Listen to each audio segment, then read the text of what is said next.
Professor Grunsplatter's Spookatorium. I am your curator, Professor Gruntsplatter. Beyond these doors crouch the wonders, horrors, and wry smiles of an uncanny world. This world, your world. Should you choose to come inside, the sounds and stories that the shadows tell will be yours to behold. Make no mistake, it is a place of questions, not answers. A place where the tickle in your belly or the twitch in your eye simply mean you're paying attention. But then if you weren't curious, you wouldn't be here. There will be no refunds once you enter. Thank you for your attention, and the brave ones, come with me.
Welcome to episode 37 of Professor Grunsplatter's Spookatorium. I am the aforementioned professor.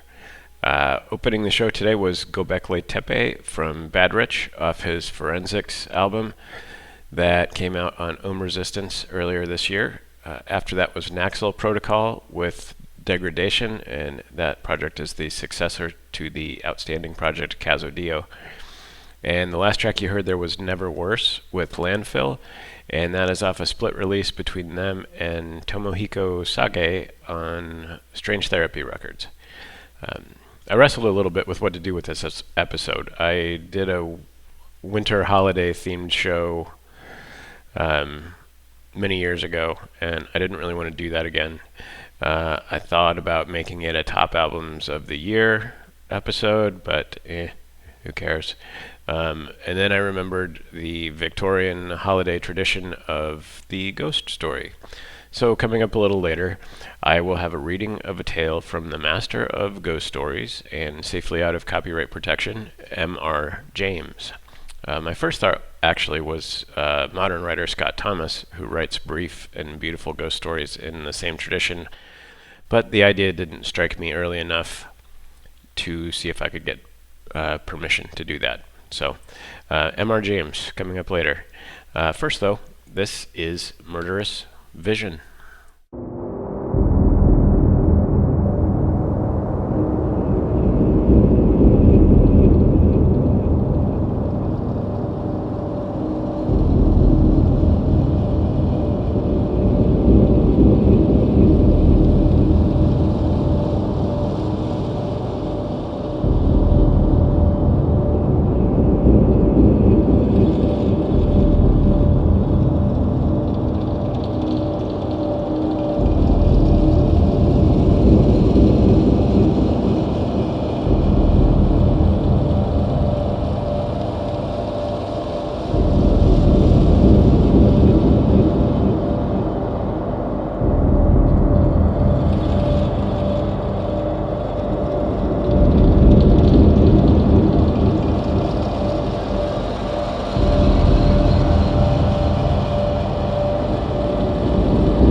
That was Dirge from Blackmole, and previous to that was Hoducoma with Backwoods. I believe both those projects are Russian, if I remember correctly. And opening that set was Murderous Vision with Remains in Pyre from the Elemental Flame release. Steven is one of the first people I became friends with when I started doing my project, creeping up on almost 30 years ago now.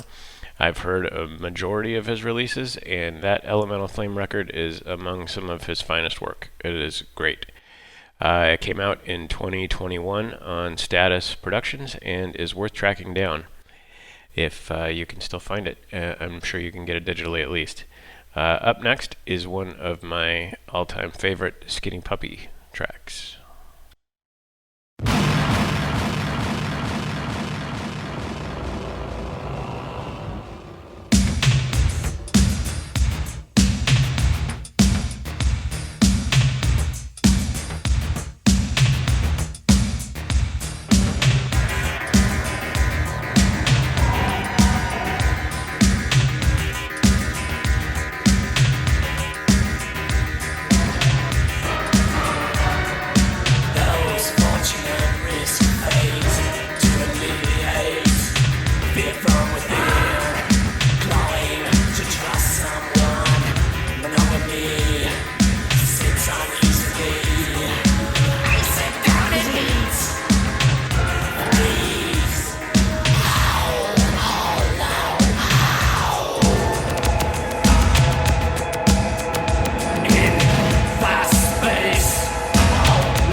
fractionalized once more into a walking world.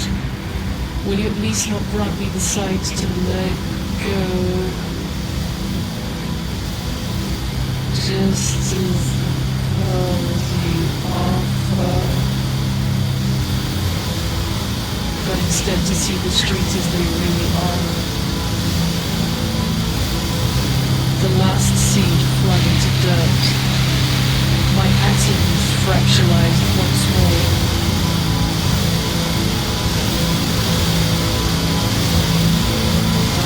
Light. I know both sides of black.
That was Luasa Raelon with Corridor Wolves from their latest release, The Mountain. Before that was Forgery from Khost.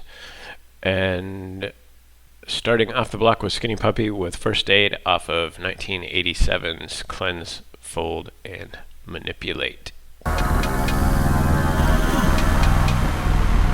Scratching for ways to define the ineffable, humanity's fever to understand the other finds voice through its artistry.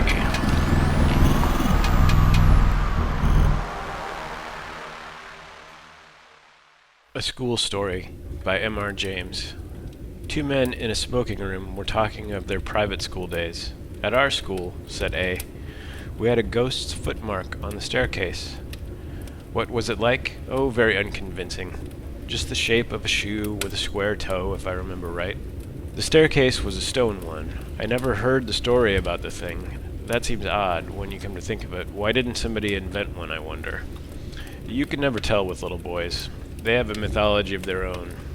There's a subject for you, by the way. The folklore of private schools. Yes. The crop is rather scanty, though. I imagine if you were to investigate the cycle of ghost stories, for instance, which the boys at the private school tell each other, they would all turn out to be highly compressed versions of stories out of books. Nowadays, the Strand and Pearsons and so on would be extensively drawn upon. No doubt. They weren't born or thought of in my time. Let's see. I wonder if I can remember the staple ones that I was told. First there was the house with a room in which a series of people insisted on passing at night, and each of them in the morning was found kneeling in the corner and just had time to say, I've seen it, and then died. Wasn't that the house in Berkeley Square? I dare say it was. Then there was the man who heard a noise in the passage at night, opened his door and saw someone crawling towards him on all fours with his eye hanging out on his cheek.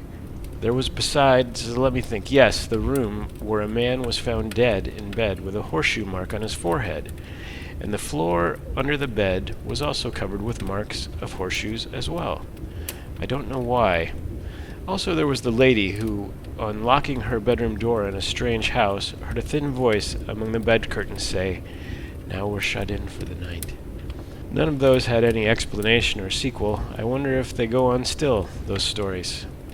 Oh, likely enough. The editions from the magazines, as I said, you've never heard of, but did you of a real ghost at a private school? I thought not. Nobody has that I ever came across. From the way in which you said it, I gathered that you had. I really don't know, but this is what is in my mind. It happened in my private school 30-odd years ago, and I haven't any explanation for it. The school I mean was near London. It was established in a dark, fairly old house. A great white building with very fine grounds around it. There were large cedars in the garden, as there are in so many of the older gardens in the Thames Valley. The ancient elms and the trees, 3 or 4 fields in which we used for our games. I think probably it was quite an attractive place, but boys seldom allow that their school possesses any tolerable features. I came to the school in September, soon after. The year was 1870, and among the boys who arrived on that same day was one whom I took to, a Highland boy, whom I'll call MacLeod. I needn't spend time in describing him. The main thing is that I got to know him very well. He was not an exceptional boy in any way, not particularly good at books or games, but he suited me. The school was a large one. There must have been from 120 to 130 boys there as a rule, and so a considerable staff of masters was required, and there were rather frequent changes among them. One term, perhaps it was my 3rd or 4th, a new master made his appearance. His name was Samson. He was a tallish, stoutish, pale, black-bearded man. I think we liked him. He had traveled a good deal and had stories which amused us on our school walks, so that there was some competition among us to get within earshot of him. I remember, too, dear me, I have hardly thought about it since then, that he had a charm on his watch chain that attracted my attention one day, and he let me examine it. It was, I now suppose, a gold Byzantine coin. There was an effigy of some absurd emperor on one side, and the other side had been worn practically smooth, and he had cut on it, rather barbarously, his own initials, GWS, and a date, 24 July 1865. Yes, I can see it now. He told me he had picked it up in Constantinople, It was about the size of a florin, perhaps rather smaller. Well, the first odd thing that happened was this. Samson was doing Latin grammar with us. One of his favorite methods, perhaps it is a rather good one, was to make us construct sentences out of our own heads to illustrate the rules that he was trying to make us learn. Of course, this is a thing which gives a silly boy a chance to be impertinent. There are lots of stories in which that happens, or anyhow there might be, but Samson was too good a disciplinarian for us to think of trying that on with him. Now, on this occasion, he was telling us how to express remembering in Latin. He ordered us each to make a sentence, bringing in the verb memini, I remember. Well, most of us made up some ordinary sentence, such as I remember my father, or he remembers his book, or something equally uninteresting, and I dare say a good many put down memino librum meum, and so forth. But the boy I mentioned, MacLeod, was evidently thinking of something more elaborate than that. The rest of us wanted to have our sentences passed and get on to something else. So some kicked him under the desk, and I, who was next to him, poked him and whispered to him to look sharp. But he didn't seem to attend. I looked at his paper. I saw he had put down nothing at all. So I jogged him again harder than before, and upbraided him sharply for keeping us all waiting. That did have some effect. He started and seemed to wake up. And then very quickly he scribbled out a couple of lines on his paper and showed it up with the rest. As it was the last, or nearly the last to come in, and as Samson had a good deal to say to the boys who had written Meminicissimus Patri Meo and the rest of it, it turned out that the clock struck 12 before he had got to MacLeod, and MacLeod had to wait afterwards to have his sentence corrected. There was nothing much going on outside when I got out, so I waited for him to come. He came very slowly. When he did arrive, I guessed there had been some sort of trouble.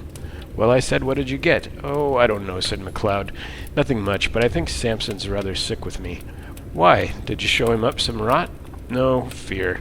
He said it was all right, as far as I could see. It was like this. Memento. That's right enough for remember. And it takes a genitive. Memento pute inter quatuor taxos. What silly rot, I said. What made you shove that down?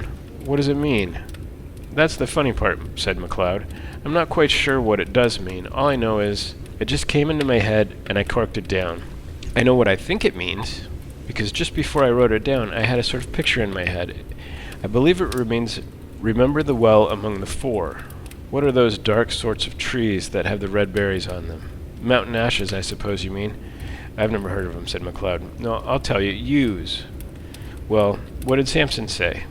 Why, he was jolly about it. When he read it, he got up and went to the mantelpiece and stopped quite a long time without saying anything, with his back to me. And then he said, without turning around and rather quiet, what do you suppose that means? I told him what I thought, only I couldn't remember the name of the silly tree, and then he wanted to know why I put it down, and I had to have something or other to say. And after that, he left off talking about it, and asked me how long I'd been here and where my people lived, and things like that. And then I came away, but he wasn't looking a bit well. I don't remember any more of what was said by either of us about this. The next day MacLeod took to his bed with a chill or something of the kind, and it was a week or more before he was in school again, and as much as a month went by without anything happening that was noticeable. Whether or not Mr. Samson was really startled, as MacLeod had thought, he didn't show it. I'm pretty sure, of course, now, that there was something very curious in his past history, but I'm not going to pretend that we boys were sharp enough to guess any such thing. There was one other incident of the same kind as the last which I told you. Several times since that day we had to make up examples in school to illustrate different rules, but there had never been any row except when we did them wrong. At last there came a day when we were going through those dismal things which people call conditional sentences, and we were told to make a conditional sentence expressing a future consequence. We did it, right and wrong, and showed up our bits of paper, and Samson began looking through them. All at once he got up, made some sort of odd noise in his throat, and rushed out by the door that was just by his desk. We sat there for a minute or two, and then I suppose it was incorrect, but we went up, I and one or two others, to look at the papers on his desk. Of course, I thought someone must have put down some nonsense or another, and Samson had gone off to report him. All the same, I noticed that he hadn't taken any of the papers with him when he ran out. Well, the top paper on the desk was written in red ink, which no one used, and it wasn't in anyone's hand who was in the class. They all looked at it, McLeod and all, and took their dying oaths that it wasn't theirs. Then I thought of counting the bits of paper, and of this I made quite certain that there were 17 bits of paper at the desk and 16 boys in the forum. Well, I bagged the extra paper, and I kept it, and I believe I have it now. And now you'll want to know what's written on it. It was simple enough, and harmless enough, I should have said. Si tu non veneris ad me, ego veniam ad te, which I suppose means, if you don't come to me, I'll come to you. Could you show me the paper? Interrupted the listener. Yes, I could, but there's another odd thing about it. That same afternoon, I took it out of my locker. I know for certain it was the same bit, for I made a finger mark on it, and no single trace of writing of any kind was there on it. I kept it, as I said, and since that time I have tried various experiments to see whether sympathetic ink had been used, but absolutely without result. So much for that. After about a half an hour, Samson looked in again, said he had felt a bit unwell, and told us we might go. He came rather gingerly to his desk and gave just one look at the uppermost paper, and I suppose he thought he must have been dreaming. Anyhow, he asked no questions. That day was a half-holiday. The next day Samson was in school again, much as usual. That night, the third and the last incident in my story happened. We, McLeod and I, slept in a dormitory at right angles to the main building. Samson slept in the main building on the first floor. There was a very bright full moon at an hour which I can't tell exactly, but sometime between 1 and 2. I was woken up by somebody shaking me. It was McLeod. Come, he said, come. There's a burglar getting in through Samson's window. And as soon as I could speak, I said, well, why not call out and wake everybody up? No, he said. I'm not sure who it is. Don't make a row. Come and look. Naturally, I came and looked, and naturally there was no one there. I was cross enough and should have called McLeod plenty of names, only I couldn't tell why. It seemed to me that there was something wrong, something that made me very glad I wasn't alone to face it. We were still at the window, looking, and as soon as I could, I asked him what he had heard or seen.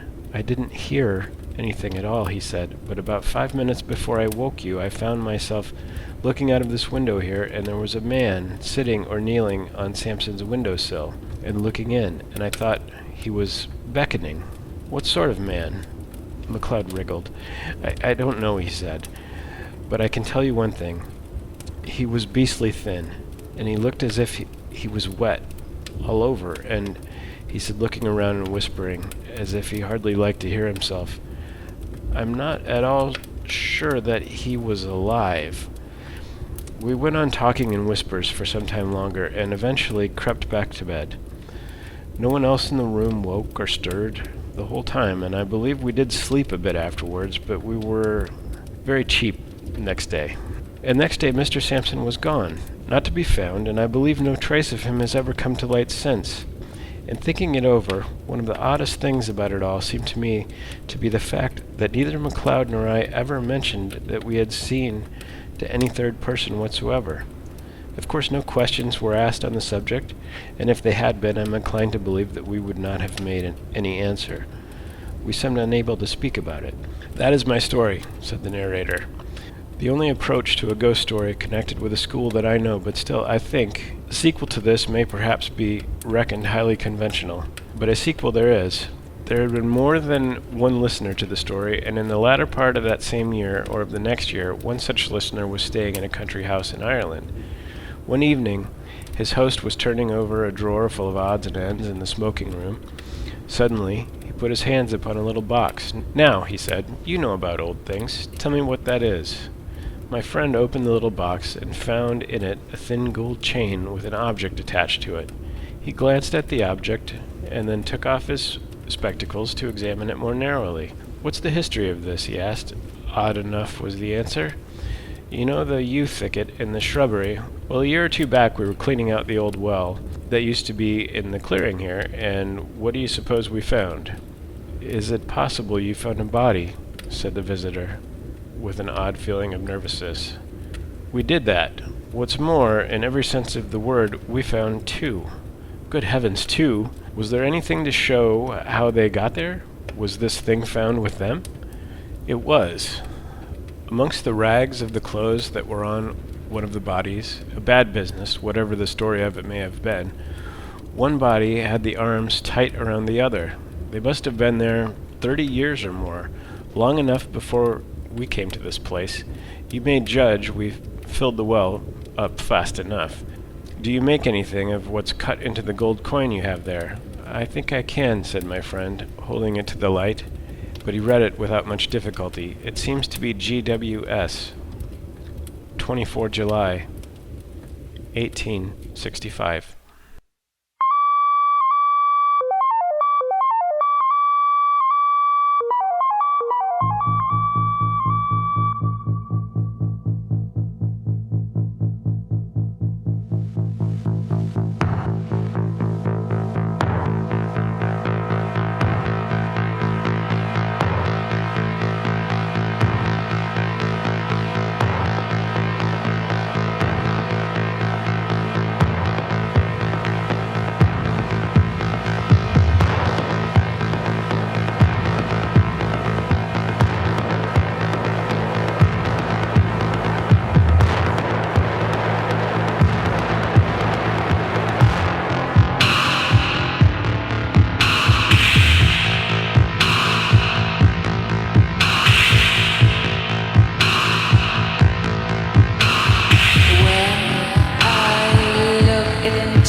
is drowning, everything is asper and white. I find myself by the window with my heart beating. Outside the world is sinking, comets falling from the sky. I find myself by the window with a hope glowing warm and bright.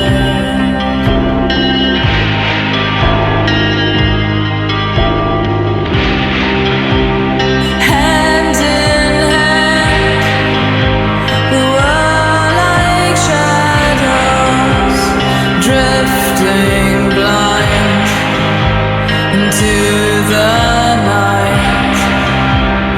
Always knew we won't be safe this time, but for us it felt just right. Hand in hand, we were like shadows, drifting blind into the night. Always knew we won't be safe this time, but for us it felt just right. Inside my heart is silence, nothing echoes anymore. I find myself by the mirror with my hope fading. Inside my heart are ruins, everything is falling apart. I find myself by the mirror.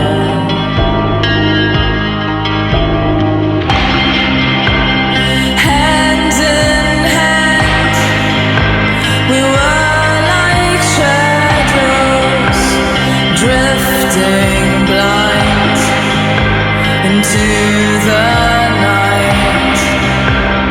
Always knew we won't be safe this time, but for us it felt just right. Hand in hand, we were like shadows, drifting blind into the night. Always knew we won't be safe this time, but for us it felt just right. Hand in hand, we were like shadows, drifting blind into the night.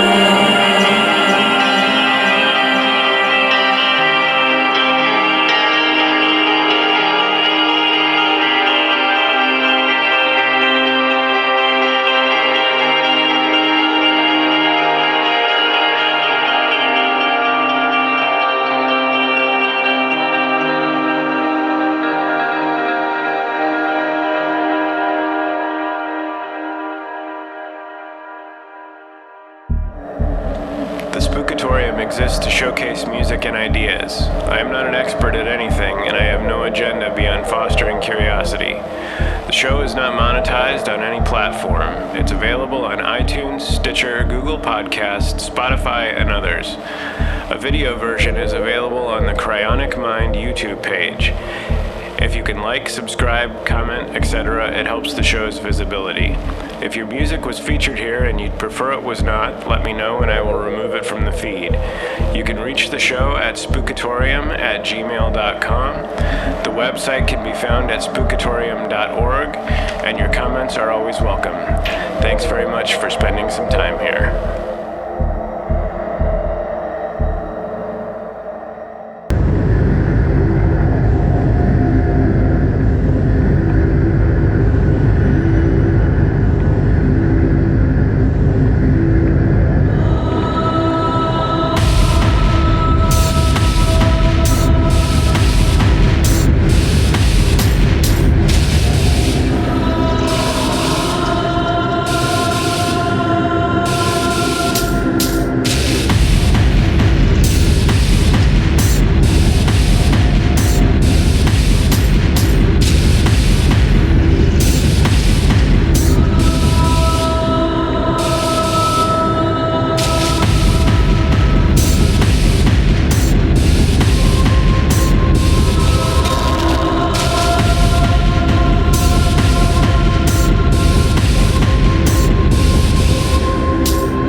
Starting that set was Black Egg with Untold. Following that was Box and the Twins with Shadows. And the last thing you heard was Weever with Paradis Blanc. My thanks once again for stopping by the Spookatorium. I really appreciate the people that have been coming back and keep checking out the show since I relaunched it. I'm a little astounded that I've managed to keep a schedule so far, and I look forward to continuing that. Whatever you do or don't celebrate this time of year, I hope your year is ending on an up note. And to close it out this time, here is Winter Solstice Procession from Wilt.